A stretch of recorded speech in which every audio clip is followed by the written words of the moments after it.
Assalamualaikum warahmatullahi wabarakatuh. Waalaikumsalam warahmatullahi wabarakatuh. Alhamdulillah, wassalatu wassalamu ala rasulillah, Sayyidina Muhammad ibn Abdillah, wa ala alihi wa sahbihi wa walah, la hawla wa la quwata illa billah wa ba'du. Bapak Ibu, teman-teman semuanya, adik-adik yang saya banggakan, biiznillah, dengan pertolongan Allah dan segala limpah nikmatnya, kita berkesempatan bersilaturahim dalam majelis ilmu ini walaupun melalui udara, insya Allah melalui Zoom maksudnya ya, insya Allah tidak mengurangi, mudah-mudahan tidak mengurangi pahala yang dijanjikan Allah kepada para penuntut ilmu. Man salaka thariqan, kata Nabi, siapa yang menempuh jalan untuk menuntut ilmu, maka akan dimudahkan baginya, sahhalallahu thariqatahu ilal jannah, akan Allah mudahkan langkah-langkah kehidupannya menuju surga. Amin, amin, Allahumma amin. Bapak Ibu semuanya, mari kita lanjutkan perkuliahan kita ini sehubungan waktu yang sangat terbatas ya, dan juga waktu ini menjadi semakin terbatas. Konon akan ada 3 presentasi pada kuliah kita pada sore hari ini, WIB. Maka kita mohon kepada masing-masing pemateri untuk menyampaikan hasil penelitiannya pada poin-poin yang utama saja, singkat-singkat saja. Jadi agar 3 presentasi ini bisa tercakup dalam waktu yang telah disediakan. Silakan.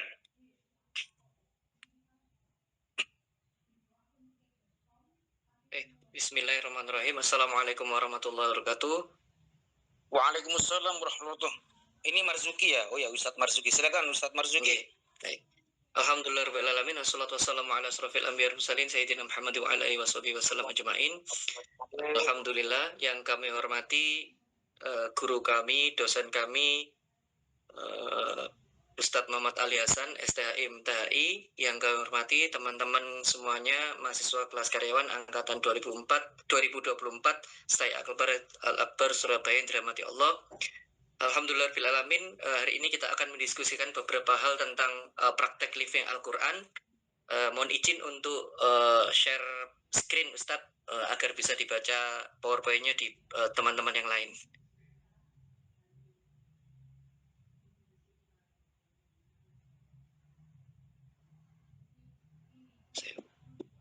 Baik. Mohon izin, apakah teman-teman sudah bisa melihat PowerPoint-nya? Sudah masuk. Baik, matur nuwun. Bismillahirrahmanirrahim. Alhamdulillahirrahmanirrahim. Selama ini Al-Quran selalu kita pahami sebagai pedoman hidup, sebagai kajian ilmu Al-Quran, baik itu ilmu yang berhubungan secara langsung atau ilmu yang tidak berhubungan secara langsung. Nah, kajian baru ini yang bernama Living Al-Quran itu yaitu ilmu yang berkenaan dengan perilaku manusia, yang perilaku manusia dalam perlakukan naskah Al-Quran atau bacaan Al-Quran. Bagaimana mereka meyakini dengan membaca Al-Quran tersebut atau dengan menuliskan bacaan Al-Quran tersebut itu mampu memberikan manfaat, mampu memberikan fadilah atau keutamaan dalam kehidupan mereka sehari-hari. Dan ini yang dipelajari dalam Living Quran. Selama ini pada penelitian-penelitian sebelumnya kita sering membahas tentang bagaimana Living Quran dalam kehidupan masyarakat atau Living Quran dalam kehidupan berpendidikan, entah itu sekolah ataupun di kampus. Nah, untuk kali ini izinkan kami ingin membahas bagaimana Living Quran dalam kehidupan perusahaan. Bagaimana kebiasaan membaca Al-Quran atau menghafalkan ayat atau surat Al-Quran tertentu itu memberikan dampak bagi kehidupan perusahaan, baik itu secara personal ataupun secara roda organisasi perusahaan. Maka objek kita kali ini adalah berbicara tentang praktek Living Quran, studi terhadap budaya membaca dan menghafalkan surat Al-Mulk pada perusahaan yang bernama CV Berkah Dunia Akhirat, yang dikenal kalau di Surabaya dan Jawa Timur produk yang paling terkenal adalah produk pentol gila, karena ini adalah perusahaan UMKM. Apa saja yang akan menjadi rumusan masalah, yaitu bagaimana proses awal sehingga karyawan memiliki kebiasaan membaca dan menghafal surat Al-Mulk. Lalu yang kedua, apa saja kendala yang dialami pada saat proses menghafal surat Al-Mulk tersebut. Lalu yang ketiga, bagaimana implementasi Living Quran dengan bacaan surat Al-Mulk di perusahaan tersebut. Tujuan dari penulisan atau penelitian ini adalah mengetahui proses awal di dalam perusahaan, yaitu CV Berkah Dunia Akhirat, bagaimana karyawannya akhirnya memiliki kebiasaan membaca dan menghafalkan surat Al-Mulk. Lalu yang kedua, tujuannya adalah mengetahui kendala yang dialami pada saat proses menghafalkan surat Al-Mulk. Lalu yang ketiga, memahami implementasi Living Quran dengan bacaan surat Al-Mulk di perusahaan tersebut. Bagaimana metode penelitiannya? Kami mengambil metode dengan metode kualitatif dan menggunakan teknik pengambilan data, wawancara kepada pemilik perusahaan, juga melakukan pengambilan sampling acak dari beberapa karyawan dengan metode penyebaran kuesioner melalui Google Form saat itu. Baik, apa itu definisi Al-Quran secara singkat? Living Quran adalah memungsikan Al-Quran dalam kehidupan sehari-hari di luar kondisi tekstualnya. Jadi tidak memfungsikan Al-Quran tidak menggunakan ilmu tafsir atau tidak menggunakan ilmu-ilmu Al-Quran yang secara langsung, tapi bagaimana Al-Quran itu diyakini dengan dipraktekkan, dibaca atau ditulis, itu ternyata memberikan manfaat bagi orang yang mengamalkannya. Nah, sekilas tentang profil CV Berkah Dunia Akhirat. Yang pertama, CV ini, UMKM ini berdiri tahun 2012. Pendirinya mana Mas Haris. Mas Haris sebelum mendirikan CV Berkah Dunia Akhirat yang UMKM-nya itu terkenal dengan nama sebutan pentol gila itu, sebelumnya sudah pernah gagal berbisnis, bisnis sate dan bisnis jahe. Dua bisnis sebelumnya gagal. Lalu tanpa putus asa dia mencoba lagi berbisnis dan mulailah bisnis jajanan pentol gila ini. Ketika bisnis pentol gila, dia survei ke 3 kota, Madiun, Surabaya, dan Mojokerto. Jadi dia sebarkan awalnya itu pentol-pentol yang dia sebarkan 3 kota ini mendapat respon dari 3 kota ini, lalu dia perbaiki sampai akhirnya menjadi seperti sekarang. Mas Kari sendiri dari wawancara yang saya tanyakan, beliau sendiri sebenarnya bukan seorang yang pintar memasak, makanya beliau meminta kepada adik kelasnya. Kebetulan Mas Karis ini juga adalah adik kelas saya ketika kuliah di ITS dulu, makanya saya bisa kenal sama beliau. Beliau cerita beliau meminta tolong untuk adik kelasnya yang pintar masak untuk masak, dan akhirnya muncullah yang namanya pentol gila. Mulai dari cuman beberapa outlet, sekarang pentol gila memiliki 29 outlet yang tersebar di 5 kota, yaitu Surabaya, Gresik, Mojokerto, Sidoarjo, dan Malang, serta memiliki franchise yang tersebar di beberapa kota seperti Surabaya, Sidoarjo, Bekasi, Tangerang, dan Jakarta. Jumlah karyawan yang awalnya cuma berapa orang sekarang mencapai 120 orang, dan sudah punya pabrik sendiri di daerah Semolowaru, kalau nggak salah namanya adalah Semolowaru di Surabaya.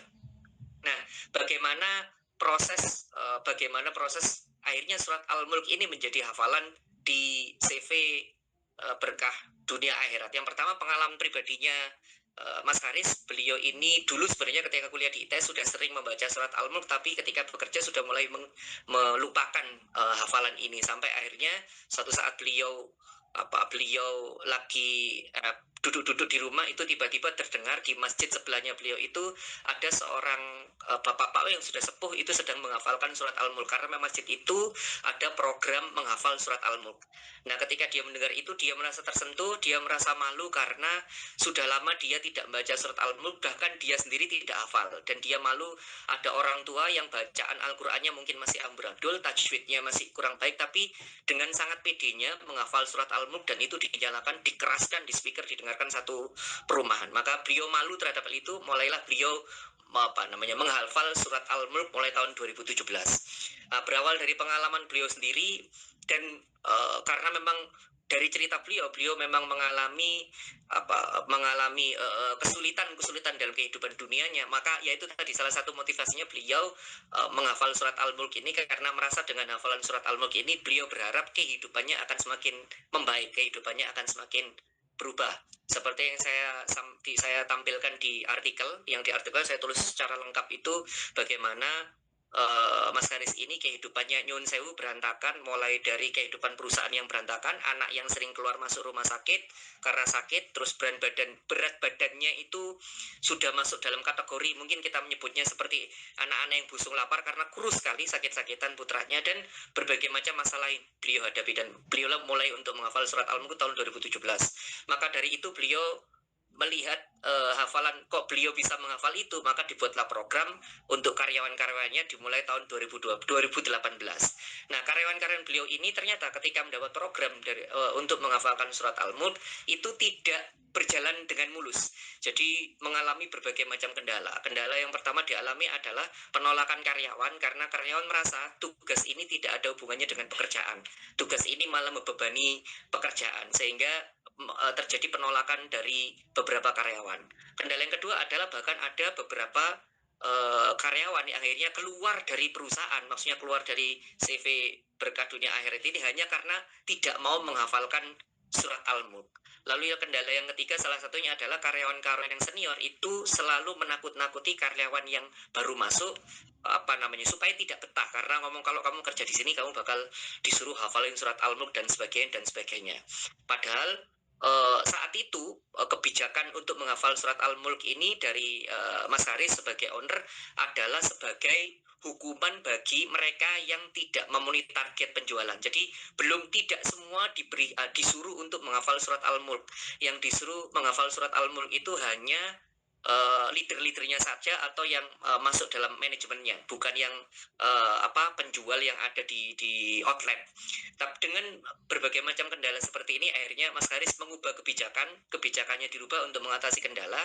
Yang pertama, kebijakannya itu tidak diberlakukan sebagai hukuman. Jadi kalau selama ini hukuman bagi yang tidak target, tapi sekarang dirubah, bukan sebagai hukuman tapi sebagai anjuran yang mengikat.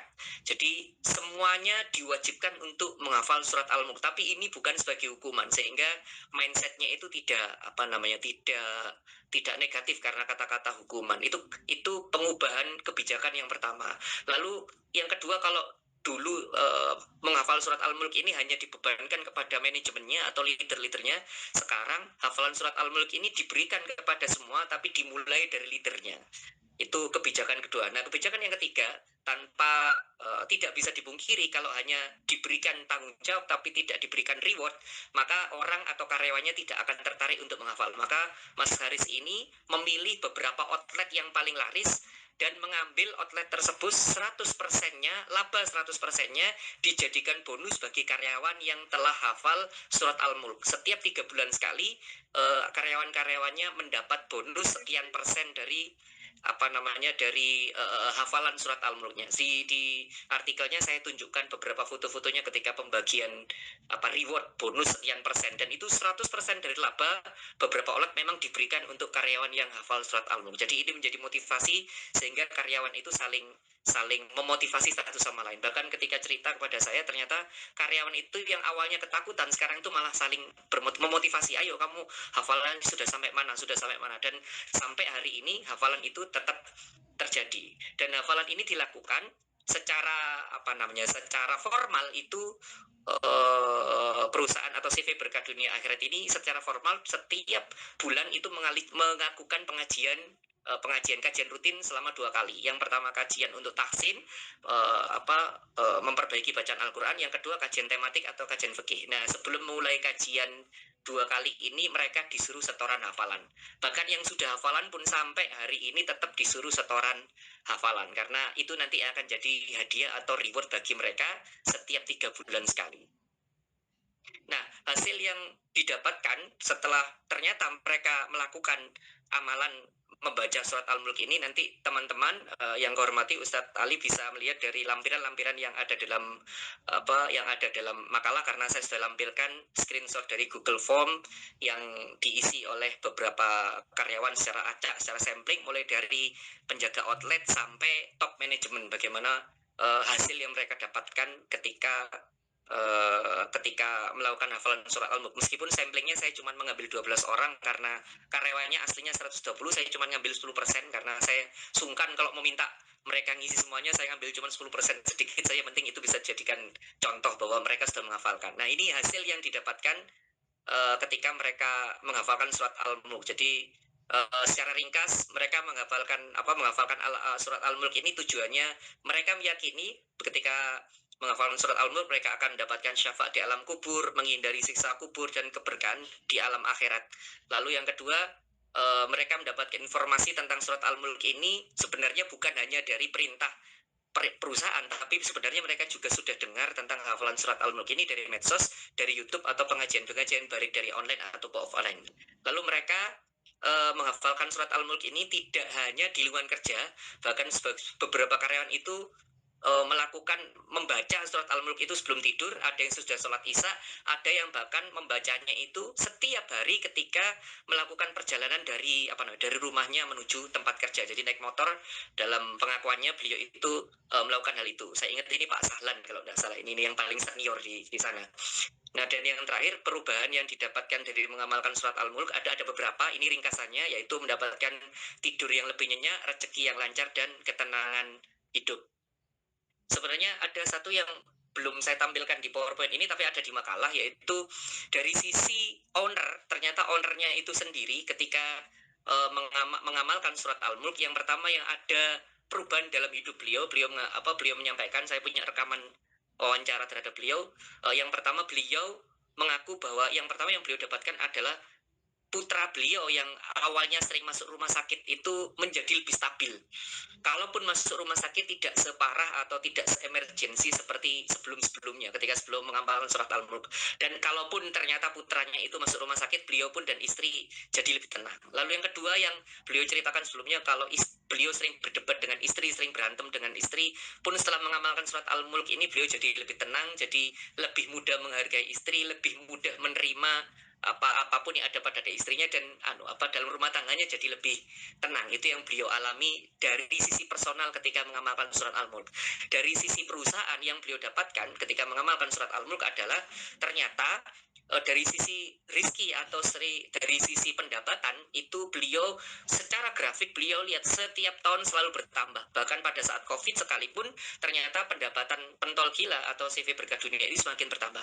Bagi teman-teman yang tinggal di Jawa Timur mungkin akan tahu outlet pentol gila itu selalu antrian panjang, karena memang menurut saya pribadi memang produknya enak ya, karena produk pentolnya itu disebut sebagai produk jajanan pentol modern terdepan. Jadi karena memang pentol gila ini yang mengawali jajanan pentol modern semenjak 2012. Jadi beliau cerita bahwa sampai hari ini ternyata rezekinya itu rezeki perusahaan itu semakin hari semakin naik, semakin hari semakin naik, bahkan ketika COVID sekalipun. Itu yang beliau testimonikan, yang beliau akui ketika mengamalkan surat Al-Mulk dari sisi perusahaan. Dan dari sisi batinnya beliau cerita semenjak mengamalkan surat Al-Mulk, beliau itu makin sering rajin sholat berjamaah di masjid. Lalu yang kedua, beliau visi misinya sekarang tidak hanya ingin mengembangkan perusahaan, tapi visi misi beliau itu pengen jadi barokah, pengen jadi manfaat bagi karyawannya. Beliau pengen bahwa karyawannya itu pengen bagaimana caranya dapat syafaat bareng-bareng dan bisa masuk surga bareng-bareng. Itu yang dialami oleh Mas Haris sebagai owner. Sedangkan sebagai karyawan ini yang saya tampilkan di PowerPoint, Pak Sigit usia 32 tahun cerita bahwa ketika melakukan amalan surat Al-Mulk ini yang beliau melakukannya sebelum tidur, dan ketika melakukan itu beliau setiap harinya jadi semakin ingat mati. Artinya sudah tidak berani macam-macam, sudah tidak terlalu banyak berbuat keburukan karena semakin ingat mati. Sedangkan Bu Ika perempuan usia 34 tahun, beliau cerita ketika mengamalkan surat Al-Mulk ini karena beliau berharap akan dapat kebaikan dunia dan akhirat, dan beliau membacanya sama juga sebelum tidur. Dan testimoni beliau ternyata beliau ketika semakin sering membaca surat Al-Mulk ini beliau tidurnya lebih tenang, lebih nyenyak, lebih cepat. Lalu Pak Sahlan yang saya ceritakan tadi ini ketika menghafalkan, beliau bercerita tentang bagaimana hidupnya jadi lebih tenang, dihindarkan dari hal-hal yang buruk, dan dalam kehidupan rumah tangga pun beliau tidak gampang marah. Kebetulan Pak Ustadz Sahlan ini saya bertemu langsung dengan beliau, saya berbicara dengan beliau, dan saya kaget. Kenapa saya kaget? Karena orang yang begitu tenang seperti ini memiliki masalah rumah tangga yang begitu luar biasa besarnya. Saya kaget kenapa dengan rumah tangga yang begitu besarnya, masalah konflik rumah tangga yang begitu besarnya, beliau tetap tenang. Ya, salah satunya beliau cerita dengan saya ya, mungkin ini salah satu amalannya ya, karena surat Al-Mulk yang beliau setiap perjalanan menuju kantor, beliau naik motor sambil baca surat Al-Mulk. Lalu Pak Dodi, usia 28 tahun, beliau membaca surat Al-Mulk dan dari pengakuan beliau, beliau merasa bahwa bukan hanya hidupnya tenang, tapi rizkinya pun semakin cukup.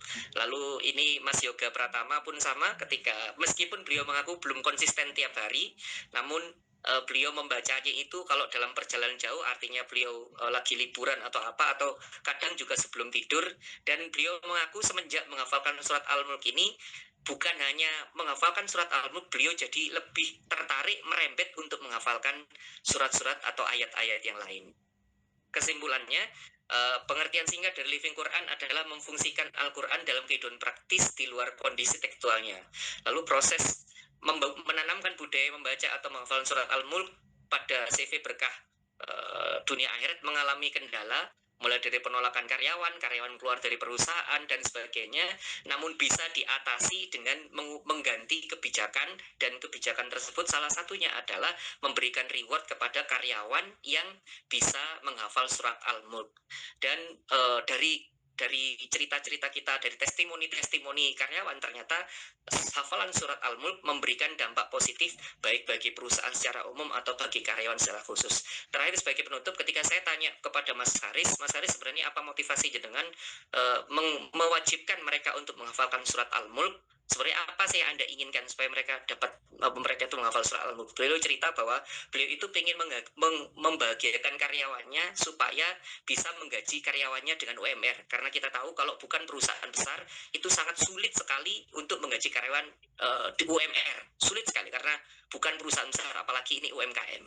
Nah, karena beliau dalam bertahun-tahun mempraktekkan itu tidak bisa, beliau berharap ya sudah, kalau saya tidak bisa membantu urusan dunia, minimal saya bisa membantu urusan akhirat. Maka beliau mulailah meminta karyawannya untuk menghafal surat Al-Mulk tanpa menjelaskan alasannya.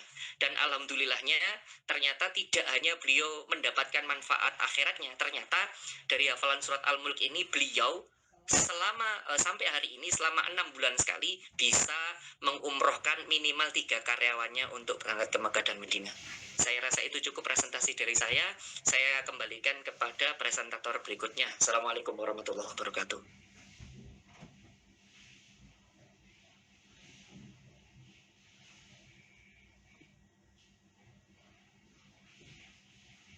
Assalamualaikum warahmatullahi wabarakatuh.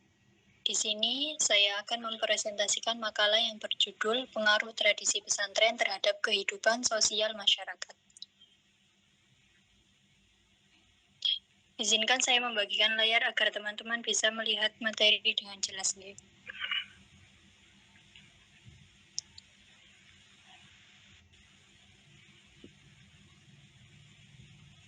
Halo, ini atas nama siapa Mbak yang presentasi ini? Halo? Abiyah Almas Ustaz. Oke. Abiyah. Bentar ya Ustaz. Silakan Mbak.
Baik, langsung saja kita masuk ke pembahasan yang pertama, yakni pendahuluan.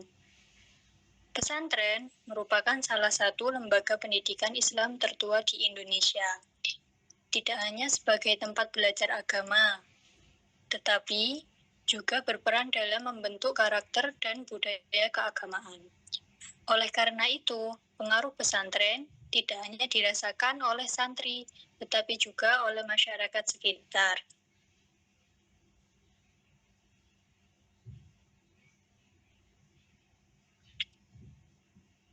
Selanjutnya, saya akan menjelaskan latar belakang dari pembahasan ini. Dalam kehidupan sehari-hari, terdapat berbagai tradisi pesantren seperti tahlilan, istighosah, dan gotong royong. Tradisi ini tidak hanya dilakukan di pesantren, tetapi juga sudah menjadi bagian dari kehidupan masyarakat sekitar pesantren. Hal ini menunjukkan bahwa pesantren memiliki peran penting dalam membentuk nilai keagamaan dan sosial.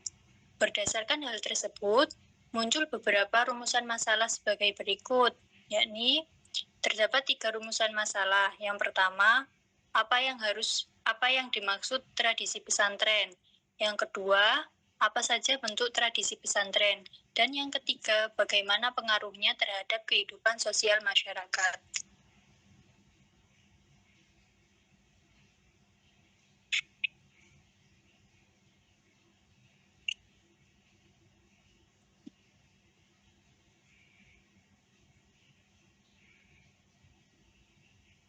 Berdasarkan hal tersebut, muncul beberapa rumusan masalah sebagai berikut.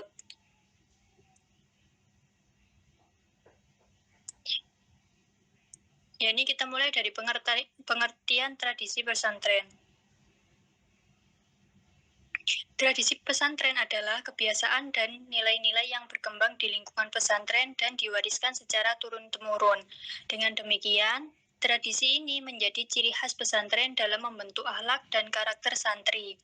Setelah memahami pengertiannya, berikut kita lihat bentuk-bentuk tradisinya, yakni beberapa bentuk tradisi pesantren antara lain pengajian kitab kuning, tahlilan, istighosah, dan sholawat, gotong royong, serta menghormati guru atau kiai. Selain itu, tradisi-tradisi ini juga berkembang dan diterapkan dalam kehidupan masyarakat sehari-hari. Dari berbagai bentuk tersebut, tentu ada pengaruh yang timbul terhadap masyarakat. Yakni tradisi pesantren memberikan banyak pengaruh positif, di antaranya meningkatkan nilai keagamaan, mempererat hubungan sosial, menumbuhkan sikap gotong royong, serta membentuk akhlak dan moral masyarakat. Oleh sebab itu, masyarakat menjadi lebih religius dan harmonis.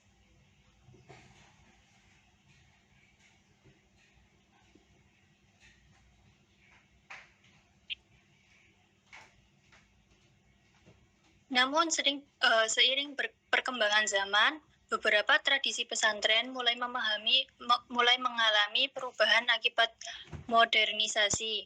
Meskipun demikian, sebagai besar tradisi masih tetap dipertahankan karena memiliki nilai yang positif. Dari seluruh pembahasan tersebut, dapat kita tarik kesimpulan sebagaimana berikut, yakni dari pembahasan tersebut dapat disimpulkan bahwa tradisi pesantren memiliki peran penting dalam kehidupan sosial masyarakat.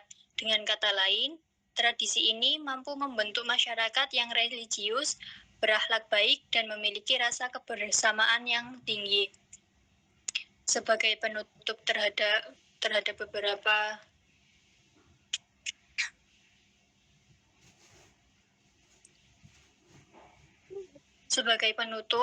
terdapat beberapa saran yang dapat saya sampaikan, yakni masyarakat diharapkan dapat menjaga dan melestarikan tradisi pesantren. Selain itu, generasi muda juga perlu mempertahankan nilai-nilai tersebut agar tidak hilang oleh perkembangan zaman. Demikian yang dapat saya sampaikan. Kurang lebihnya saya mohon maaf. Jika ada pertanyaan, dipersilakan.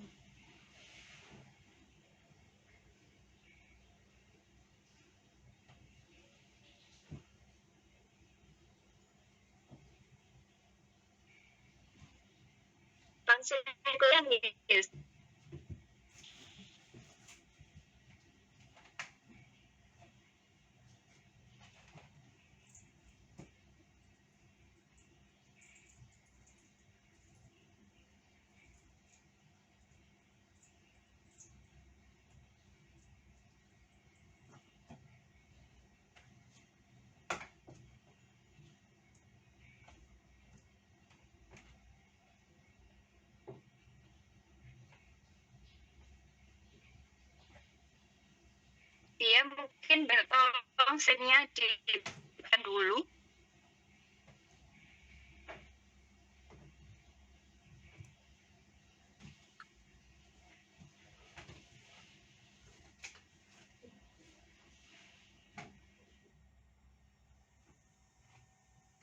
Bismillahirrahmanirrahim warahmatullahi wabarakatuh.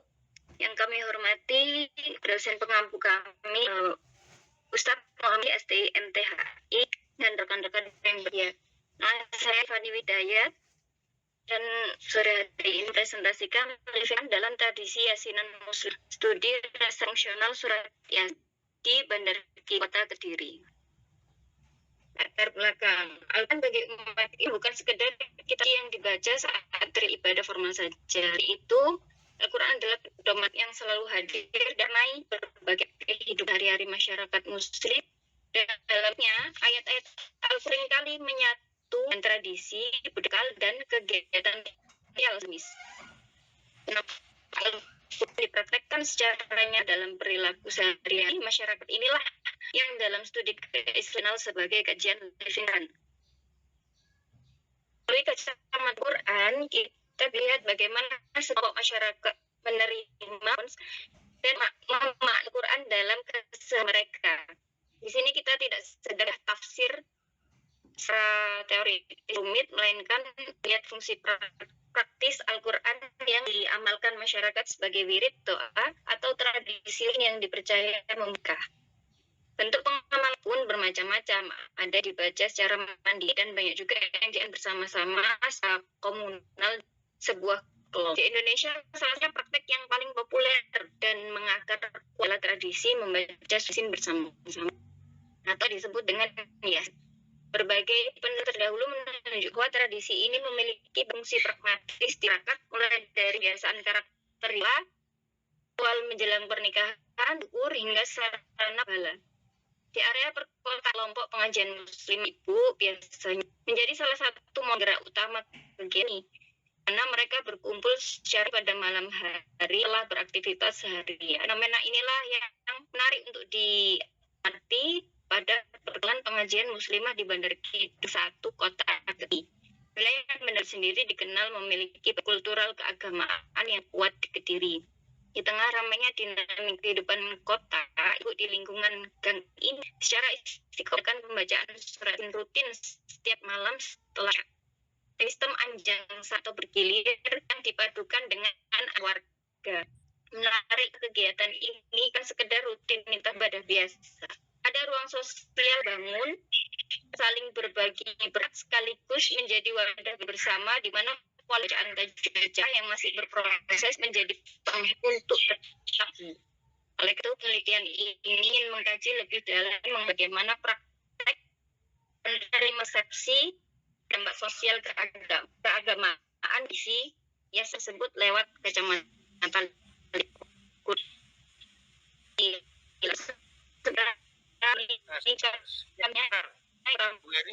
ini layarnya mana ini, Bu? Apakah di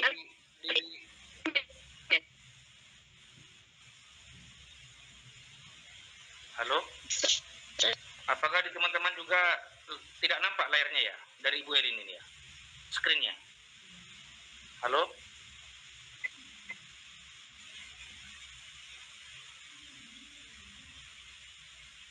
Iya, Ustaz. Gak ada, Ustaz. Tapi suaranya terus juga, Ustaz. Mbak Erin, suaranya putus-putus, Mbak Erin. Layarnya juga tidak ada ya? Screen-nya itu ya? Ini baru muncul, Ustaz. Oh, gitu. Udah. Mbak Erin masih putus-putus suaranya. Halo. Masih putus-putus. Gimana dong solusinya?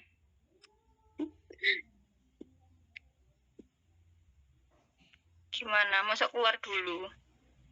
Ini udah lancar ini, coba deh. Ini udah lancar, tak pegang ya wes. Ya. Lanjut ke rumusan pertama, bagaimana praktek pelaksanaan pembacaan Yasin di perkumpulan muslimah Bandar Kidul Gang 1, Kota Kediri. Yang kedua, bagaimana penerimaan adopsi dan makna spiritual yang dirasakan anggota pengajian seakan surat Yasin tersebut. Kemudian yang ketiga, dampak sosial keagamaan yang dari rutinitas membaca Yasin tersebut bagi masyarakat sekarang. Metodologi penelitian menggunakan pendekatan kualitatif dengan jenis penelitian lapangan bersifat fenomenolis atau kami fenomen lapangan. Kemudian di Kelur Kidul dan Kota Kediri, teknik data wawancara observasi praktik dokumentasi. Landasan teori secara sederhana, living Quran adalah salah satu penelitian dalam Quran yang fokus melihat bagaimana masyarakat mempraktekkan Al-Quran dalam kehidupan nyata sehari. Kajian ini sama dengan studi biasa yang sibuk membedah teks tata bahasa Arab atau metode penafsiran kitab suci yang rumit. Kajian living Quran secara teologis berakar penegak Quran sendiri mengenai fungsinya yang tidak sekedar petunjuk formal sebagai obat alfa dan yang berinteraksi langsung dengan kondisi psikologis dan sosial manusia. Hal ini sebagai firman Allah SWT dalam Quran surat Al-Ra ayat 82. Artinya, dan kami turunkan Quran sesuatu jadi penawar obat dan rahmat bagi orang yang beriman, sedang orang yang zolim itu hanya akan menambah kian. Dan ayat ini juga jadi legitimasi profetik bahwa interaksi manusia di Quran secara fungsional melalui pembacaan maupun ritual zikir memiliki efek spiritual yang dalam melakukan beban kehidupan sehari. Lalu konsepsi fungsional Quran. Dalam studi living Quran, cara masyarakat menerima dan memperlakukan kitab suci disebut dengan istilah resepsi. Salah satu bentuk penerimaan yang banyak kita jumpai di masyarakat adalah resepsi fungsional. Resepsi fungsional artinya masyarakat memanfaatkan satu ayat atau surat tertentu dalam Al-Quran untuk mendapatkan manfaat praktis spiritual. Ayat-ayat tersebut diamalkan melampaui arti teknisnya. Praktek pragmatis masyarakat dalam memanfaatkan ayat sebagai wasilah doa didasarkan pada riwayat Imam At-Tirmidzi dan Imam Ahmad dari Imran bin Husain bahwa Rasulullah SAW bersabda yang artinya Al-Quran dan mohonlah kepada Allah dengan wasilah Al-Quran sebelum datang suami yang membaca Al-Quran, tetapi mereka meminta kepada manusianya.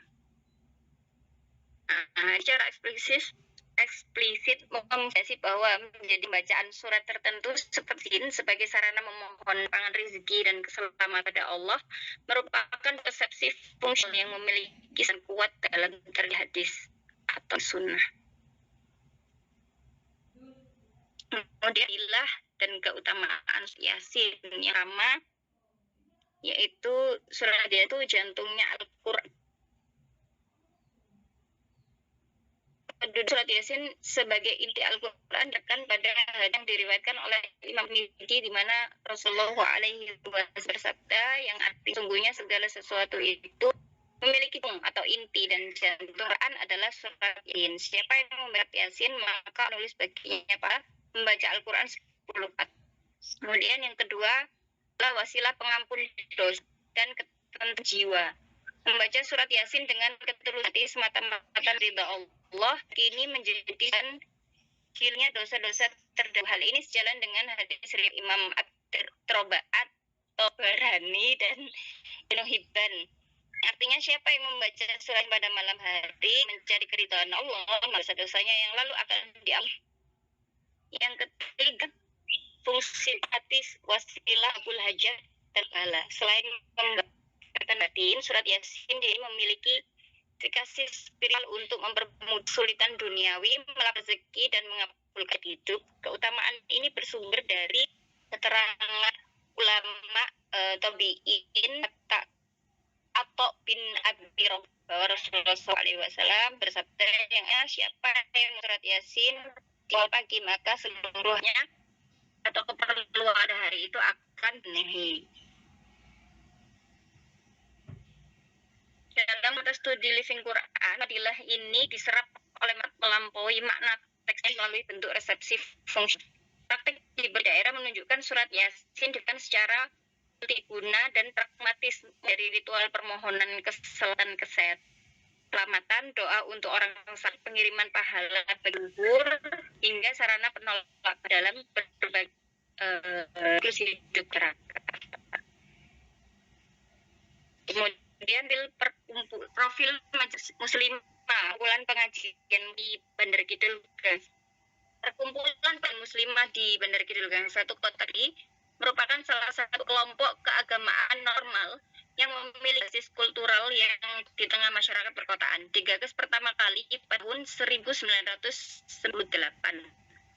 Pengajian ini memiliki cara pendirian yang sangat unik karena dari kolaborasi wilayah. Ini utamanya adalah Ibula, sebetulnya merupakan asli Kelurahan Banor, kemudian bersama dengan RT Bandar Kidul 1, RT yang waktu itu ya, tapi sekarang RT-nya sudah berpindah ke Dewi Malang.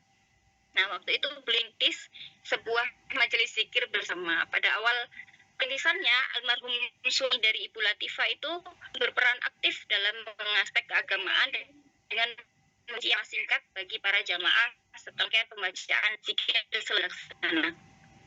Pada awal berdiri, antusiasme warga di lingkungan Gang 1 golong sangat tinggi dengan keterlibatan mencapai 60 orang jamaah. Dinamika kuantitas anggota sempat mengalami pasang surut, salah satunya dipicu seawal pandemi COVID-19, buat jamaah aktif hingga berada di 40 orang.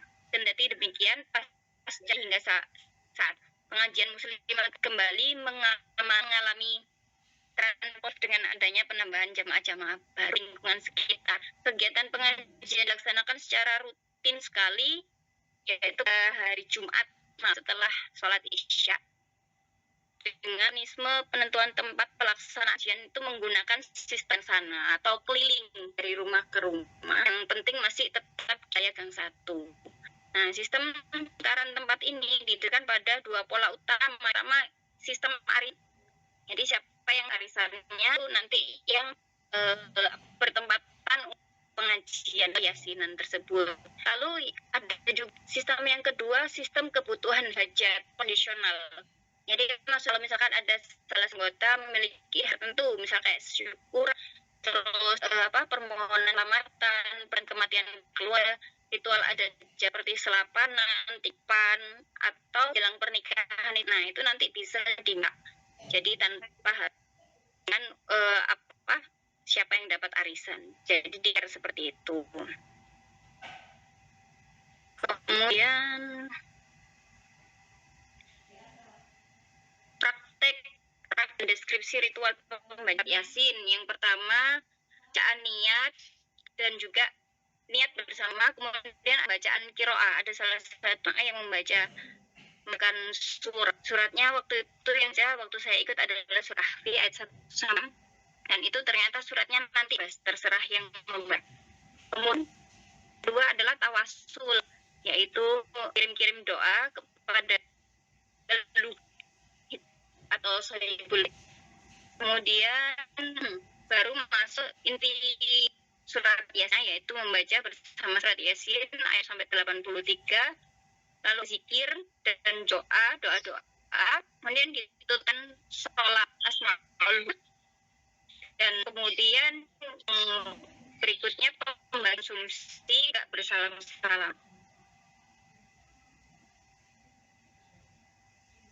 Analisis Quran, resepsi spiritual dan peningkatan kualitas bacaan. Kita dianalisis menggunakan kata Quran, tradisi di Bandar Kidul Gang 1 ini merepresentasikan bentuk resepsi fungsional. Masyarakatnya memposisikan teks Al-Quran bacaan transenden, melainkan memberikannya secara praktis operasional sebagai pelindung, sarana penyembuh, dan pengambil doa dari berbagai dimensi kehidupan. Dan tahlil bukan sebagai satu paket ritual ibadah yakini memiliki efikasi spiritual tinggi mendukung hajat-hajat dunia dan mau ukhra. Terkait kualitas bacaan Al-Quran, itu lapangan memperlihatkan bahwa historis yang sangat mengenai transi kemampuan Al-Quran di kalangan perempuan. Pada awal berlaku pengajian di tahun 1908, mayoritas jamaah oleh kelompok usia sepensia. Ya, pada keterbatasan puan membaca Al-Quran secara benar maupun sesuai kaidah. Namun model pembelajaran komunal konsisten puluhan tahun ini terjadi peningkatan kualitas hal ini mana dikonfirmasi oleh dari tersebut Latifah. Beliau berkata, alhamdulillah kata sing turun banyak yang mau berjamaah, yang ikut banyak bisa membaca karena orang itu sepuh. Sekarang yang banyak orang anak-anak dan alhamdulillah bacaannya secara lancar. Kemudian ternyata diperkuat keterangan Ibu Ida, salah satu penggagas awal jian. Beliau bilang banyak menjadi lebih sesuai, katanya seperti itu. Ditambah sholawat makin tenang. Dari sudut pandang Quran, keterbatasan arti tajwid selalu tidak diposisikan sebagai hambatan sosial, melainkan justru menjadi pemantik tanya ruang belajar bersama yang inklusif. Keistimewaan untuk secara berjamaah mau mengompensasi ketidaksempurnaan selalu hingga hasil mulai generasi jamaah. Para perempuan yang bergabung dengan kualitas yang jauh lebih lancar dan secara psikologis membaca Yasin secara diyakini mampu mendatangkan limpahan keberkahan, rezeki serta kenakin. Esensi berkah yang terlatih sebagai keterangan internal diri, instrumen terpinang hidup pun sebagai wujud sosial spiritual pada luhur yang wafat melalui pengiriman bacaan Al-Fatihah. Mereka bergantian Latifah dan juga Abu Nifa lebih tenang, Malik antara sholawat lebih tenang, apalagi ada sholatnya sekarang. Alhamdulillah Raja sholawat satu kaja pahalanya 10. Itu baru dapat pahala, nanti akan rahmat dari Allah. Rahmat sudah diberi rahmat, beliau insya Allah diberi kemudahan. Kalau menurut Bu Ida, rezeki yang jadi orang-orang yang mengan dan yang masih hidup rezekinya ketika istiqomah rezekinya ada aja seperti itu. Keinginan pun itu alhamdulillah kok sakit terwujud seperti itu, kata beliau. Makna surat Yasin senang jiwa juga ditegaskan oleh pemahaman surat Yasin menempati kedudukan istimewa sebagai salah satu dari 7 suratan yang mutlak dibutuhkan dalam kehidupan hari-hari. Baca sekali dalam seminggu pada baik secara komunal personal di rumah keluarga yang kerja. Pengalaman unik juga oleh Mbak Evi pada sebelumnya ketika mengandung. Bilang tahun sebelumnya sedang hamil, saya rutinan ini adalah salah satunya supaya mendengarkan hal-hal yang seperti membacain sholawat. Jadi hal ini menunjukkan adanya resepsi terhadap Al-Quran, mana pembacaan ayat-ayat suci difungsikan sebagai edukasi seksual bagi janin sedang kandungan kelak mendapatkan kebaikan.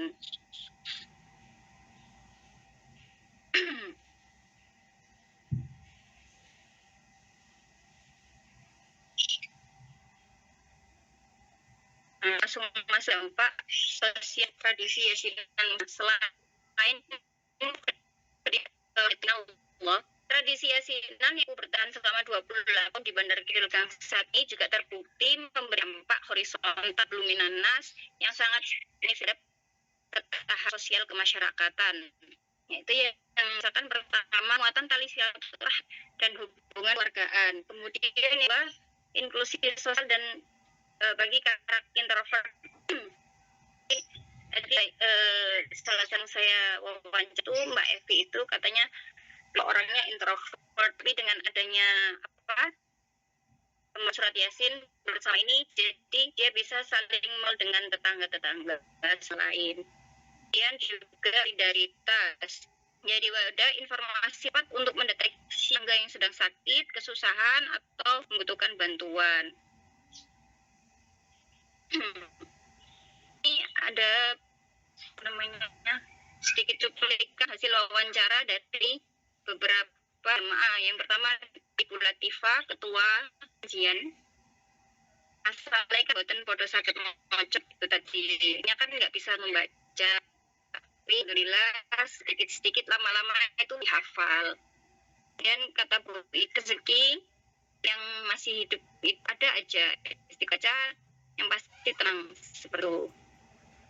Nah ini tadi Mbak Evi bilang bahwasanya termasuk orang yang introvert, jadi mau nggak orang harus berur.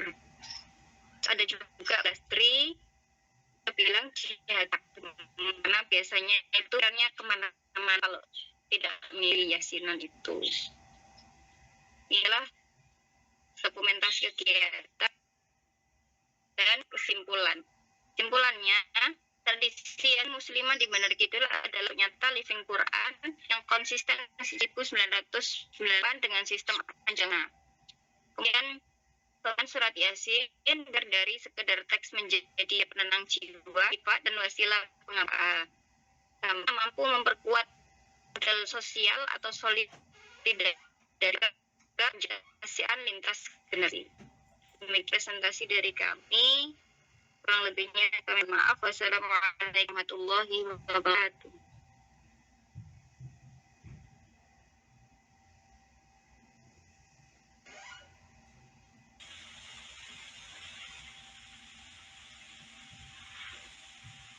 Baik, terima kasih kepada semuanya.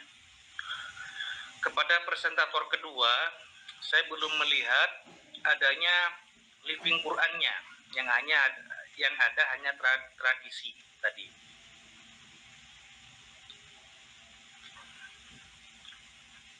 Di mana presentator kedua?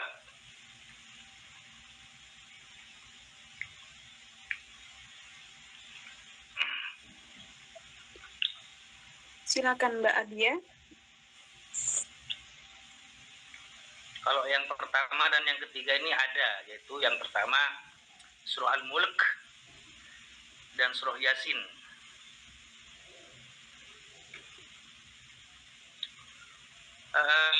Menunggu gimana, ada Abia?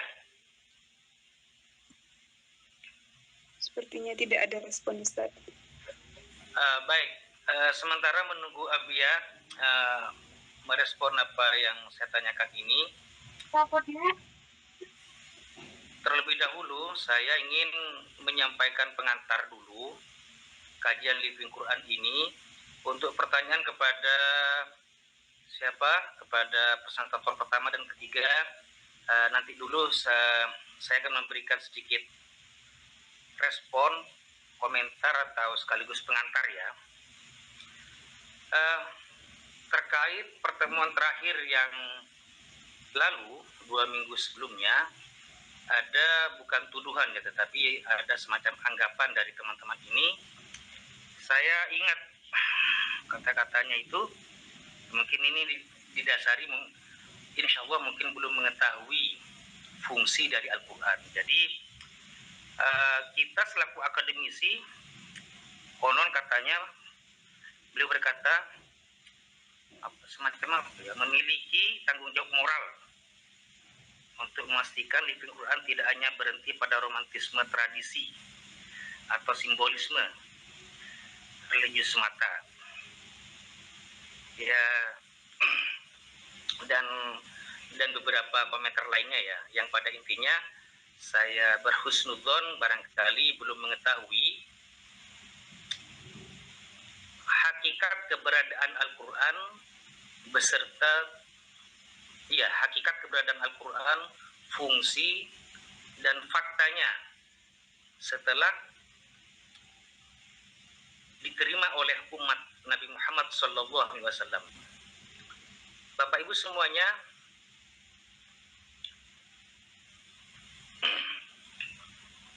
Al-Quran itu dari Allah Ta'ala. Allah Ta'ala memerintahkan malaikat Jibril untuk disampaikan kepada Rasulullah Sayyiduna Muhammad sallallahu alaihi wasallam. Lalu dari Nabi disampaikan sebagai risalah ya, sebagai mandat dari Allah Ta'ala untuk disampaikan kepada umatnya. Lalu dari para sahabat umat pertama, generasi pertama umat Islam, yaitu generasi sahabat, namanya sahabat ya. Lalu dari setelah sahabat turun kepada tabi'in, kepada atba'ut tabi'in, terus dari generasi ke generasi melewati berbagai masa, ratusan tahun hingga kita terima pada hari ini.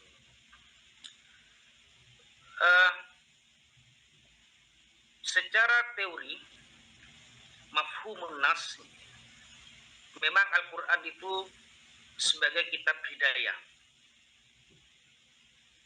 sebagai kitab hidayah yang memberitahukan kepada umat Islam, bukan hanya umat Islam, kepada seluruh manusia, karena diutusnya Nabi itu sebagai rahmat untuk alam semesta. Misalnya diharamkannya judi, zina, makan makanan haram yang telah ditentukan. Al-Quran juga sebagai kitab hidayah akan ada hari kiamat, pertanggungjawaban terhadap seluruh amal perbuatan di dunia. Dengan bahasa lain, Al-Quran berfungsi sebagai informatif. Informatif adalah menginformasikan misalnya kisah-kisah pembangkangan umat terdahulu untuk dijadikan sebagai pelajaran hidup bagi kita selaku penerima Al-Quran ini. Informasi syariat tentang puasa, zakat, sholat, dan semacamnya, dan lain sebagainya. Bersama dengan itu pula Bapak Ibu, kita harus menerima, nggak boleh kita ingkari. Di samping Al-Quran berfungsi sebagai informatif, juga Al-Quran sebagai apa istilahnya ya, performatif. Performatif itu maksudnya begini, Al-Quran juga diperlakukan oleh bahkan generasi pertama umat Islam ini. Siapa generasi pertama umat Islam? Siapa Bapak Ibu? Saya sebutkan tadi itu. Siapa? Halo? Biar ada interaksinya, biar enggak monolog saya. Halo? Siapa generasi pertama umat Islam ini? Sahabat. Para sahabat. Ya, terima kasih Pak Marzuki. Para sahabat yang lebih tahu daripada kita, karena mereka menyaksikan langsung fisik Nabi, ucapan Nabi, tindak tanduk Nabi, saksi mata langsung para sahabat itu. Para sahabat ternyata di samping memperlakukan Al-Quran sebagai kitab hidayah yang memberikan petunjuk, menunjukkan mereka jalan-jalan kebenaran, bersama itu pula para sahabat memperlakukan Al-Quran untuk kepentingan praktis kehidupan mereka. Jadi ada dua fungsi di sini Bapak Ibu ya. Pertama apa? Informatif. Yang kedua performatif.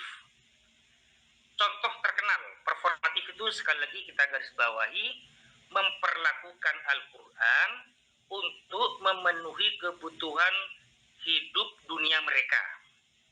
Ini adalah secara ontologis itu begini maksudnya Bapak Ibu. Hakikat suatu realitas.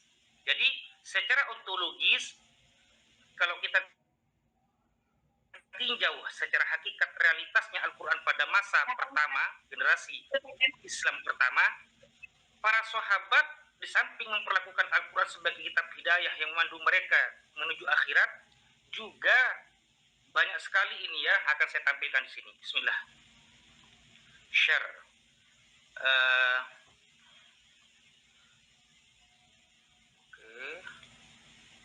Direct Chrome entire screen.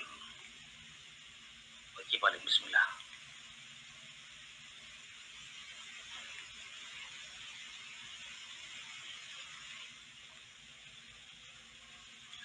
Mohon maaf, ini di layar Bapak Ibu apa ini? Apakah ada website dorar.net? Nggih, Ustaz. Terlihat Ustaz, terlihat. Terlihat ya, baik. Ini Bapak Ibu ya.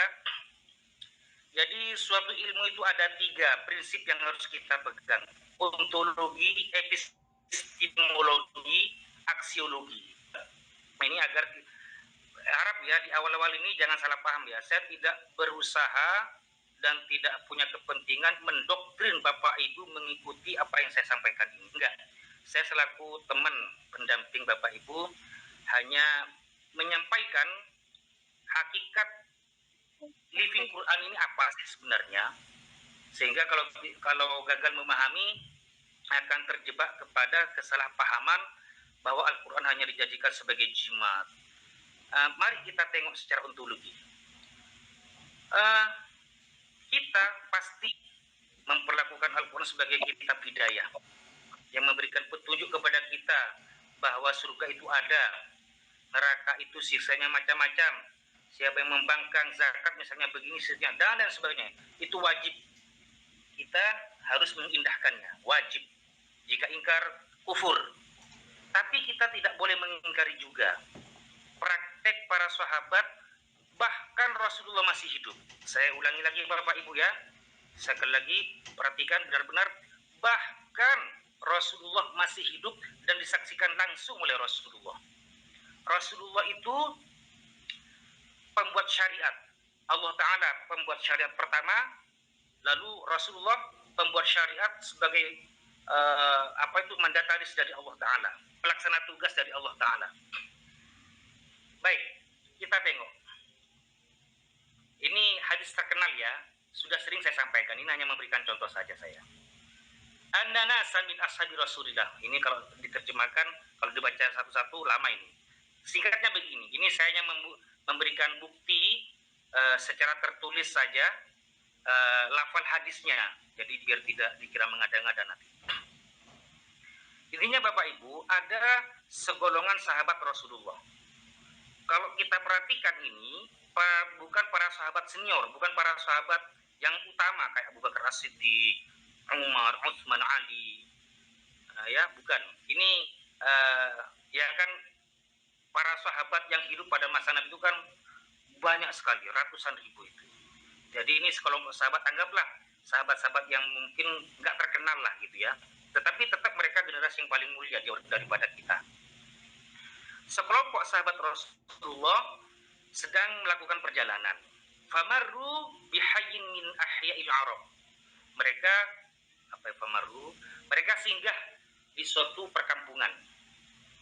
Lalu para sahabat yang melakukan perjalanan ini mungkin letih, mereka mengetuk pintu rumah penduduk untuk mereka ingin menjadi tamu, karena tamu tentu mendapatkan suguhan, sajian dan lain sebagainya.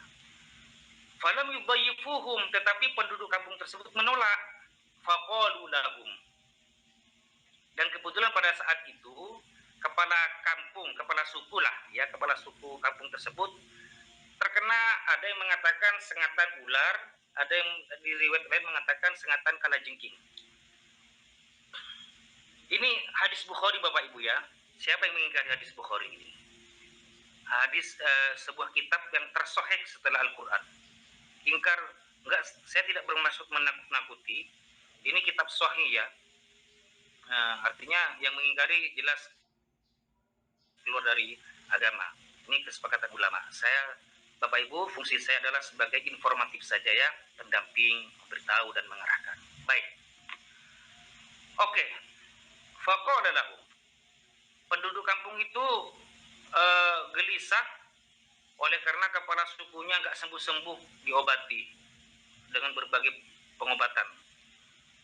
Faqalu lahum, mereka berkata kepada sekelompok sahabat Nabi yang tidak diberi tumpangan menginap itu, hal fikum raqin, apakah ada di antara kamu yang bisa mengobati itu? Sesungguhnya kepala suku kami kena musibah lah gitu ya. Ya, kata sekelompok sahabat itu Nabi, ya ada. Ya ada. Singkatnya Bapak Ibu, silakan Bapak Ibu yang mengerti bahasa Arab atau yang pernah menjumpai hadis ini bisa diangen-angen ya, bisa dihayati kebenaran ontologis fakta living Quran ini ya, sehingga menjadi basis para akademisi ilmu Al-Quran dan tafsir untuk menjadikan living Quran ini sebagai mata kuliah baru. Kemudian sembuh ternyata setelah dibacakan Al-Fatihah. Ada salah seorang dari sahabat Nabi itu mengobati kepala suku yang kena sengatan kalajengking atau ular itu, sembuh setelah dibacakan Al-Fatihah. Fabaru ar-rajul. Lalu mereka, para sahabat Nabi ini, diberi imbalan segerombolan domba, qati'an min ghanam. Di antara mereka menolak, enggak, aku enggak mau. Intinya aku takut kalau tidak mendapatkan izin dari Rasulullah. Nah, saking sopannya mereka itu enggan menerima kalau belum mendapatkan izin dari Rasulullah. Nah, jadi saking tawaduknya, sopannya, khawatir menyalahi apa yang diajarkan oleh Nabi. Kemudian mereka datang kepada Nabi cerita, begini Rasul, kanjeng Rasul begini dan begitu. Apa kata Nabi? Faqala, apa kata Nabi? Fatabassam. Nabi itu tersenyum setelah dilapori oleh sahabatnya. Wa ma adraka annaha ruqyah. Siapa yang memberitahu kamu bahwa Al-Fatihah itu bisa dijadikan sebagai obat penyembuh penyakit fisik? Coba, kena sengatan ular itu apa? Penyakit fisik atau batin? Halo? Untuk mempertegas saja ini saya. Halo? Fisik, Ustaz. Fisik, bukan penyakit gila, bukan penyakit dengki, bukan penyakit sakit hati dan lain sebagainya. Fisik ini. Dari mana kamu tahu bahwa Al-Fatihah bisa dijadikan sebagai ruqyah, sebagai obat? Kalau gitu ambil yang diberikan kepadamu dari mereka itu, dan jangan lupa ya, buat ribuli bisa ma'akum. Ini candaan Rasul. Jangan lupa ya, beri aku sedikit bagian lah. Ini bahasa Nabi ya, bahasa yang mensetujui bahasa Nabi, sikap Nabi membenarkan praktek sahabat itu. Tidak berarti Nabi itu materialistis, ingin mendapatkan bagian. Enggak, jauh dari itu pemahamannya. Ini sikap Nabi membenarkan apa yang dilakukan oleh para sahabatnya, padahal Nabi tidak mengajarkan sebelumnya. Coba Bapak Ibu, pernyataan Nabi seperti ini lebih dari cukup bahwa memperlakukan Al-Quran sebagai obat. Bayangkan, Bapak Ibu renungkan coba, mulai dari Bismillahirrahmanirrahim, ayat pertama itu ya, Alhamdulillahirabbil alamin, terus Ar-Rahmanirrahim sampai ke bawah itu waladdallin. Tidak ada satupun dari ketujuh ayat ini yang mencerminkan bahwa Al-Fatihah bisa digunakan sebagai obat. Artinya dari tinjauan makna tidak satupun satu ayat dari Al-Fatihah ini yang menjelaskan tentang pengobatan. Enggak. Tetapi secara keseluruhan ayat itu dibaca sebagai obat. Nah, itu ya. Ini berarti para sahabat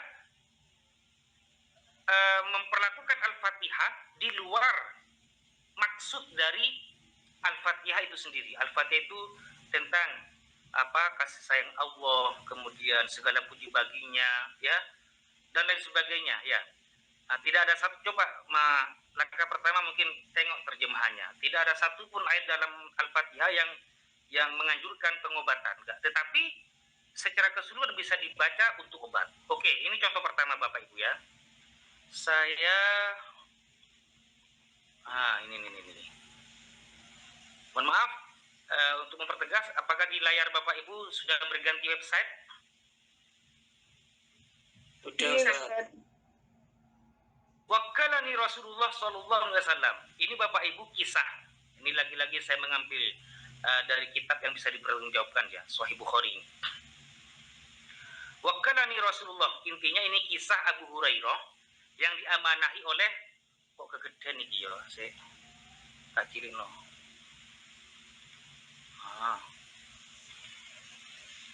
Oke, tamam. Jadi Bapak Ibu misalkan cek sendiri, mungkin mengambil dari beberapa kalimat di sini sebagai kata kunci. Ya, sebagai kata kunci. Intinya Abu Hurairah dipasrahi oleh Kanjeng Rasul Shallallahu Alaihi Wasallam untuk menjaga Baitul Mal. Ya. Kemudian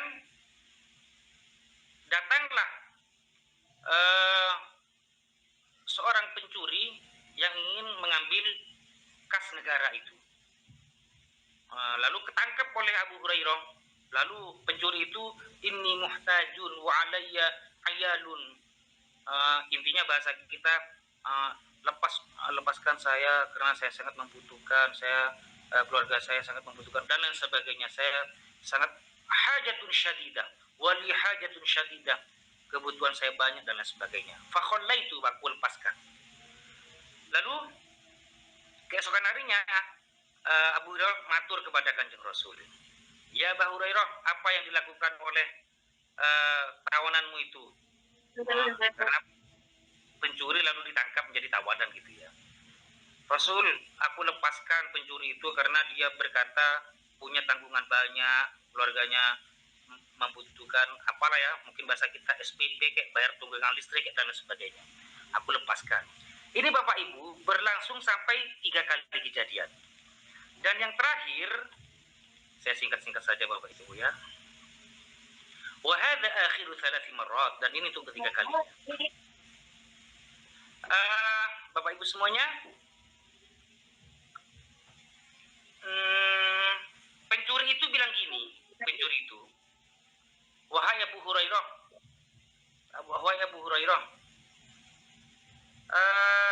lepaskan aku akan mengajarimu beberapa kalimat yang apabila kamu baca, maka Allah akan menjagamu dan seluruh apa yang ada pada kamu, ya rumah, ya harta, ya mobil dan sebagainya. Apa itu? Bacaan ayat kursi, Allahu la ilaha illahul hayyul qayyum, dan seterusnya. Ayat kursi, coba bayangkan, ayat kursi itu tidak ada satupun kalimat-kalimat ayat kursi itu yang berkenan dengan keselamatan dari pencuri. Enggak ada. Ayat kursi itu berbicara tentang apa? Keagungan Allah Ta'ala yang maha luas kerajaannya. Wasi'a kursiyuhus samawati wal arda. Singgasana Allah meliputi langit dan bumi. Dan intinya tentang keagungan, kekuasaan Allah Ta'ala mengatur alam semesta ini. Lalu dilaporkan kepada Nabi, ya Rasul,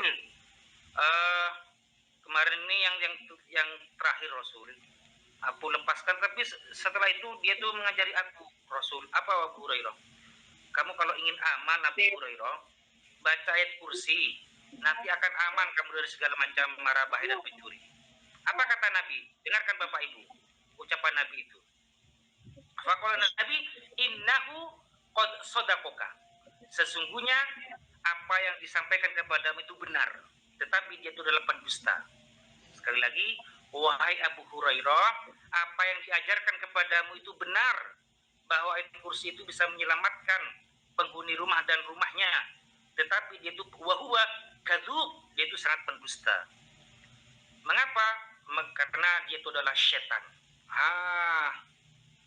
Bapak Ibu, ini fakta sejarah. Nabi sendiri yang mencontohkan. Nabi memperlakukan ayat kursi, Nabi membenarkan apa yang dikatakan setan itu, bahwa ayat kursi itu bisa dijadikan sebagai tameng, perlindungan terhadap segala macam hal-hal yang tidak kita sukai pada keamanan, keselamatan kehidupan kita, ya rumah, mobil dan sebagainya. Ya. Meskipun yang mengatakan itu adalah setan, ini tidak berarti kita membenarkan setan, enggak ya. Ini bentuk persetujuan Nabi bahwa Al-Quran di samping sebagai kitab hidayah juga berfungsi untuk memenuhi kebutuhan kita hidup di dunia. Nah, ini Bapak Ibu, ini fakta Bapak Ibu ya. Secara ontologis begitulah. Maka secara epistemologis, maksudnya epistemologis itu cara kita mempergunakan Al-Quran ini sebagai yang berfungsi untuk menuntut kita, menengok apa saja yang terjadi pada zaman sahabat Rasulullah, bahkan Rasulullah masih hidup. Ini hanya contoh-contoh sekelumit Bapak Ibu ya. Belum lagi, ini kalau saya tampilkan semuanya akan memakan waktu banyak. Contoh, hafalan Al-Quran atau pengajaran Al-Quran bisa dijadikan sebagai mahar. Mahar ini kebutuhan dunia atau akhirat? Dunia pastinya. Jadi ada seorang sahabat ingin menikahi wanita. Ditanya oleh Nabi, "Mas, sampean duwe opo, Mas?" "Duh Kanjeng Rasul, saya tidak punya apa-apa." "Sana carilah, Mas, walaupun khotamun min hadid," kata Nabi, "walaupun sebuah cincin dari besi enggak apa-apa. Tetap mencari cincin apapun meskipun dari besi." Enggak ketemu juga. "Oke lah, Mas, barangkali kamu punya hafalan apa kek dari Al-Quran?" "Ya Nabi, saya punya."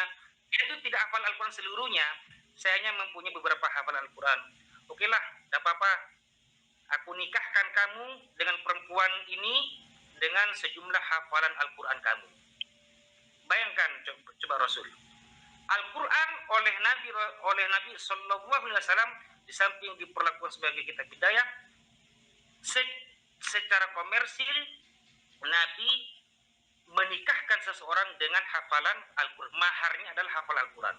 Bukankah mahar pernikahan itu biasa kita melihatnya emas, uang gitu ya?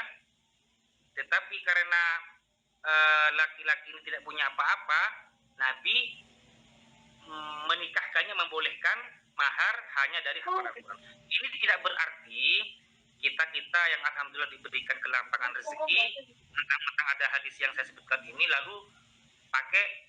Ini Idul Izi sudah nikah atau belum ini Idul Izi ini? Halo? Belum Ustaz. Kalau gajinya besar, Mas. Kalau gajinya besar jangan pakai hadis yang saya sebutkan ini ya, nanti ditolak oleh calon mertuanya nanti. Ini khusus bagi laki-laki yang nggak punya apa-apa ya. Terus apa lagi ya? Banyak. Al-Waqi'ah kata Nabi. Siapa yang rutin membaca Al-Waqi'ah di malam hari, maka akan terhindar dari kesempitan rezeki, dari kefakiran. Belum lagi yang dicontohkan oleh siapa tadi? Oleh presentator pertama, Ustadz Marzuki, dan yang ketiga tadi tentang surat Yasin.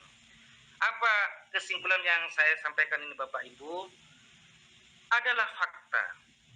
Al-Quran di samping berfungsi informatif, yaitu mengabarkan tentang akhirat, intinya sebagai kitab hidayah. Bersama itu pula Al-Quran fakta historis yang tidak terbantahkan, bisa dan boleh. Boleh, namanya boleh, maka tidak wajib. Jika Bapak Ibu yang mungkin kurang berkenan memakai Al-Quran untuk kepentingan hidup di dunia, yaitu suka-suka saja, terserah. Tetapi tidak boleh mengingkari praktek-praktek Al-Quran diperlakukan untuk memenuhi kebutuhan hidup di dunia. Bahkan Al-Bukhari dari hadis yang saya sebutkan tadi itu memasukkan hadis tentang ruqyah Al-Fatihah itu masuk dalam bab bolehnya seseorang mengambil upah dari ruqyah Al-Quran. Boleh.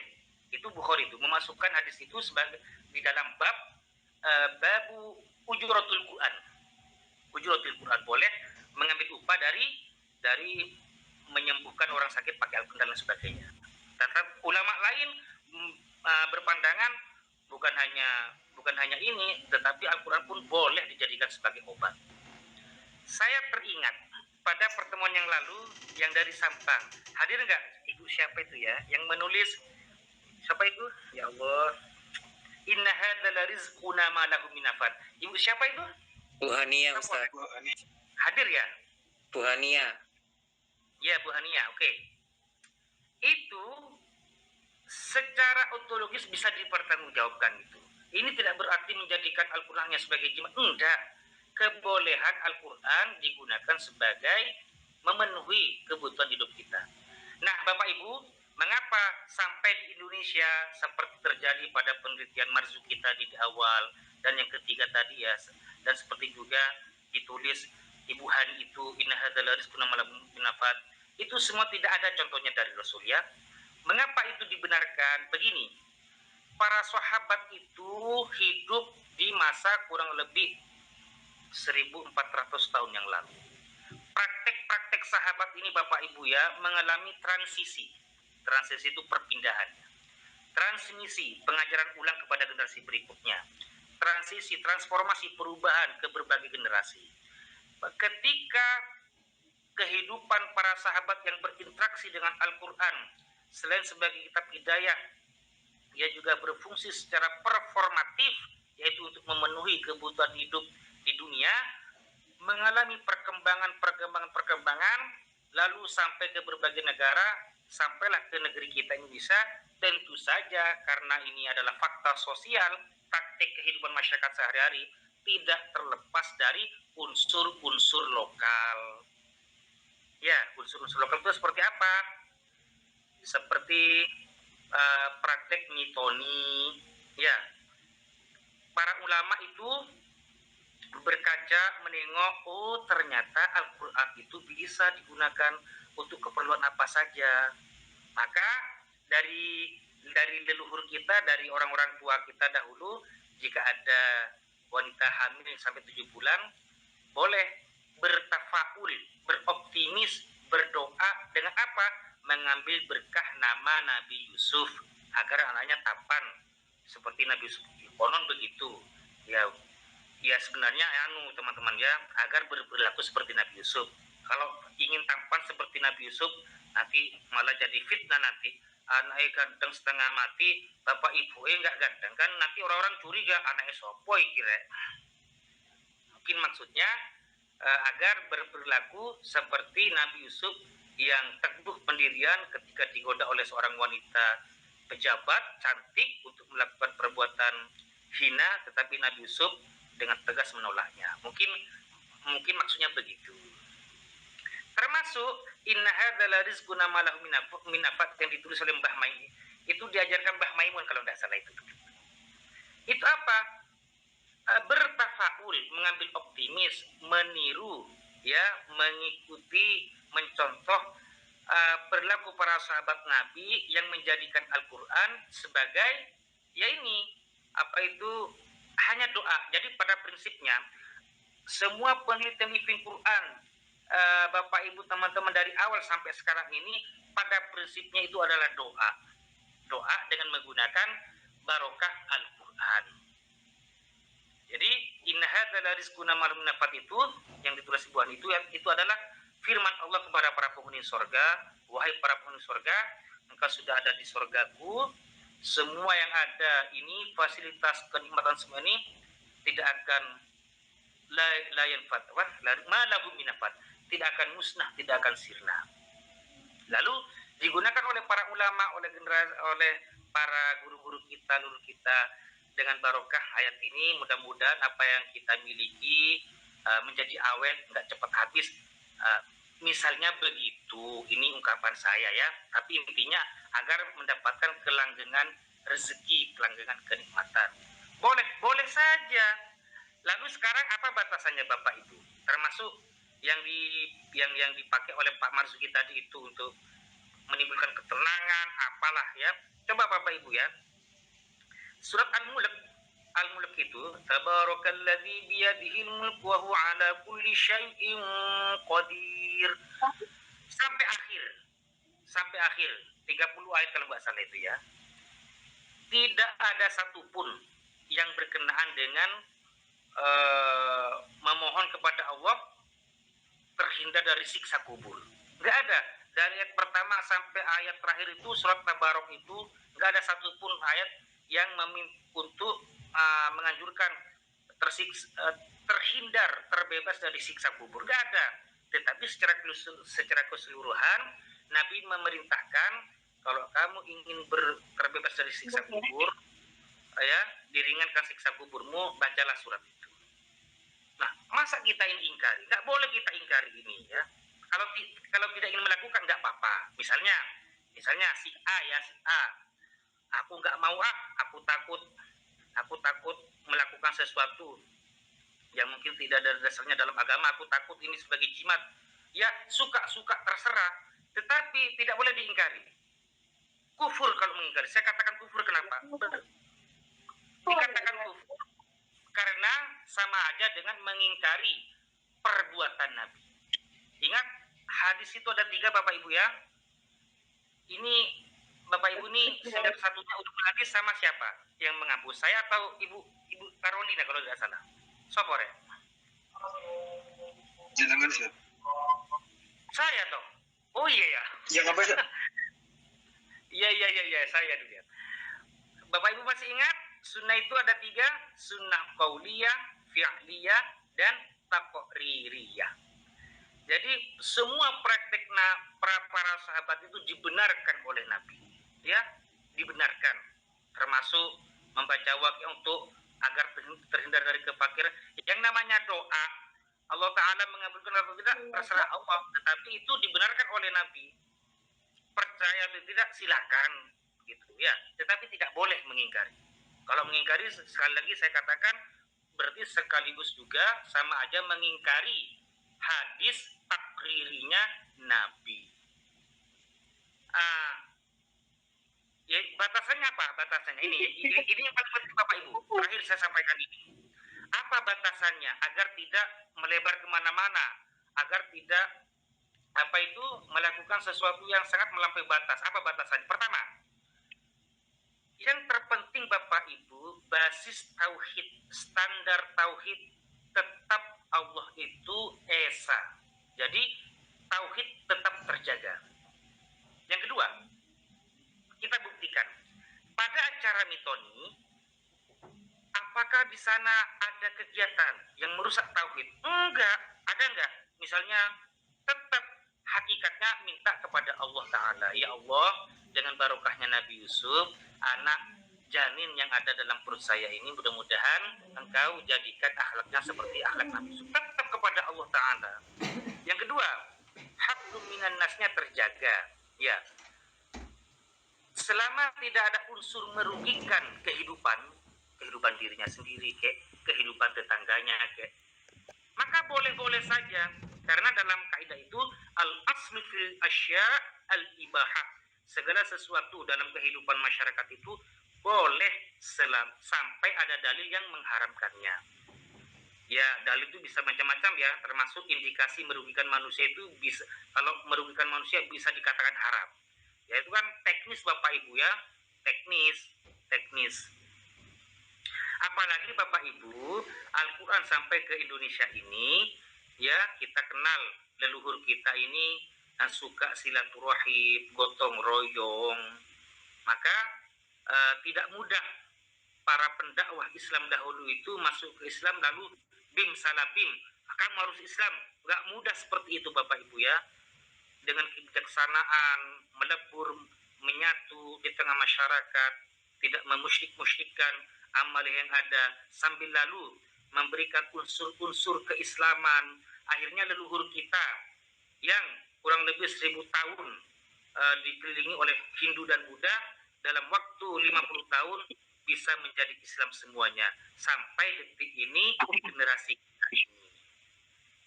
Kurang lebih begitu Bapak Ibu ya. Silakan, barangkali ada yang ditanyakan silakan. Terkait makalahnya siapa itu Pak Marzuki, dan yang ketiga monggo ditanyakan kepada beliau berdua. Saya hanya memberikan landasan ontologisnya, mengapa Living Quran ini ada gitu. Monggo silakan.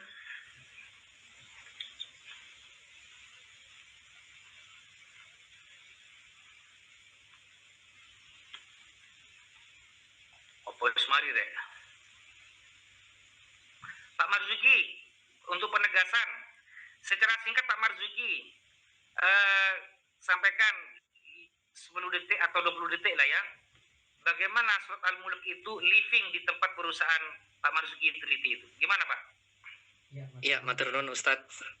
Jadi setelah mengamalkan surat Al-Mulk itu ternyata baik sisi perusahaan mengalami kenaikan pendapatan rizkinya, artinya pendapatan perusahaan secara umum itu naik. Lalu kedua, dari sisi organisasi, perilaku karyawan menjadi lebih mudah untuk dinasihati atau lebih taat kepada aturan perusahaan. Itu yang terlihat, Ustaz.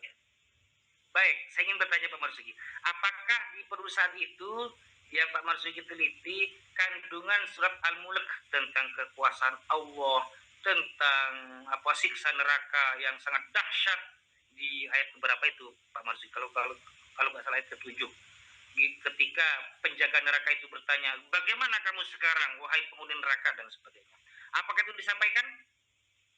Tidak sama sekali, Ustadz. Saya sempat bertanya sama Mas Karis, tujuannya apakah, saya tanya sama ownernya, tujuannya apakah ini untuk mengetahui tafsirnya dan sebagainya. Oh enggak, mereka bahkan tidak mengetahui artinya. Mereka cuma disuruh praktek menghafalkan supaya mendapat seperti yang Ustadz sampaikan tadi, mendapatkan keuntungan dunia dengan motivasinya masing-masing. Ada yang dalam rangka biar rezekinya bertambah, ada yang dalam rangka supaya mengalami ketenangan di rumah tangga.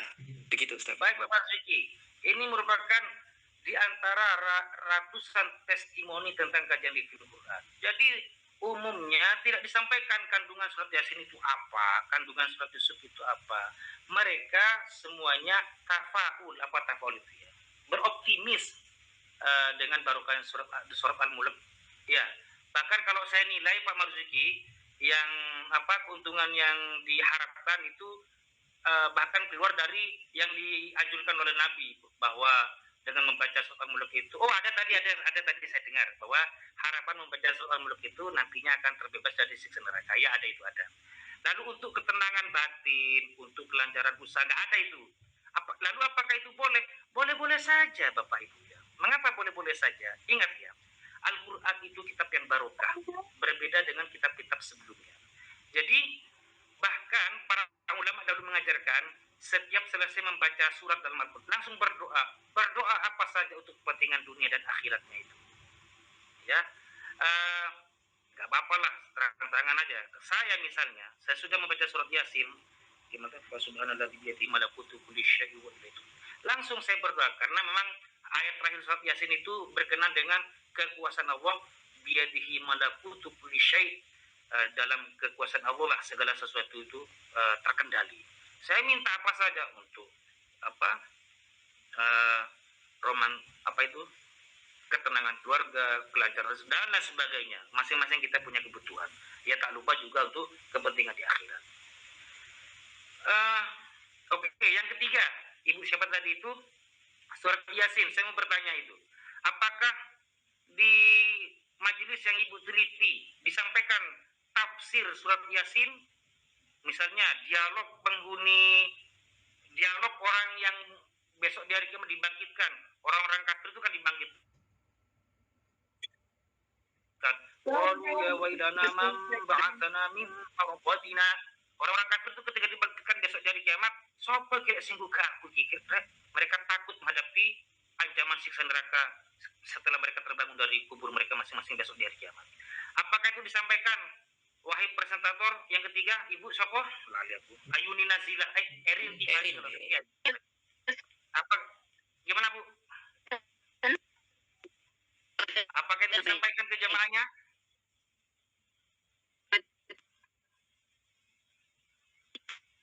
Oke, suara terputus ya. Umumnya di beberapa pengajian di majelis taklim, insya Allah saya dulu pernah mengampunya, nggak disampaikan itu. Ya, apa itu? Ya, hanya inisiatif saya saja dan ustaz-ustaz yang lainnya menyampaikan beberapa tafsir dari surat Yasin. Tapi tidak setiap pertemuan, bosan mereka itu. Yang penting mereka tetap utuh, tetap istiqomah, tetap terikat dengan Al-Quran.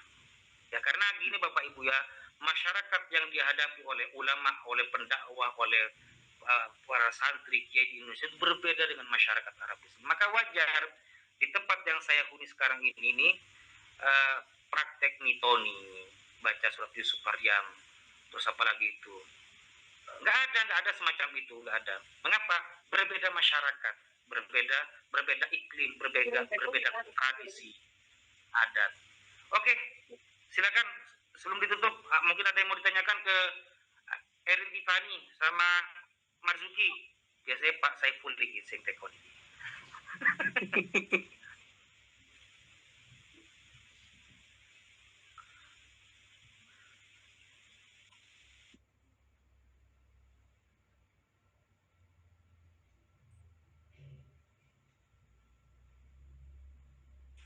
Oke, nggak ada ya. Nah, Ibu Abiyaham itu saya lihat makalahnya nggak ada itu Al-Quran yang yang dilivingkan itu. Bisa di revisi itu, nanti setorkan ke saya. Halo, tolong disampaikan nanti ketua kelas kepada Ibu Abiyaham tadi itu. Oke, Ustaz, insya Allah saya sampaikan ke Mbak Abi. Baik, teman-teman silakan. Kalau nggak ada kita tutup nih. Kelas? Kelas Ustaz. Silakan Pak Marzuki tutup. Baik, alhamdulillahirobbilalamin. Terima kasih teman-teman semuanya telah mengikuti diskusi kita kali ini. Semoga menjadi manfaat dan barokah buat kita semuanya. Mari kita tutup dengan bacaan istighfar, astagfirullahaladzim, alhamdulillahirobbilalamin, dan doa kafaratul majlis. Subhanakallahumma wa bihamdika asyhadu an la ilaha illa anta astaghfiruka wa atubu ilaik. Mohon maaf atas kesalahan. Assalamualaikum warahmatullahi wabarakatuh. Waalaikumsalam warahmatullahi wabarakatuh. Demikian dari saya juga. Allahumma fiq ila muqtarib. Wassalamualaikum warahmatullahi wabarakatuh. Waalaikumsalam warahmatullahi wabarakatuh.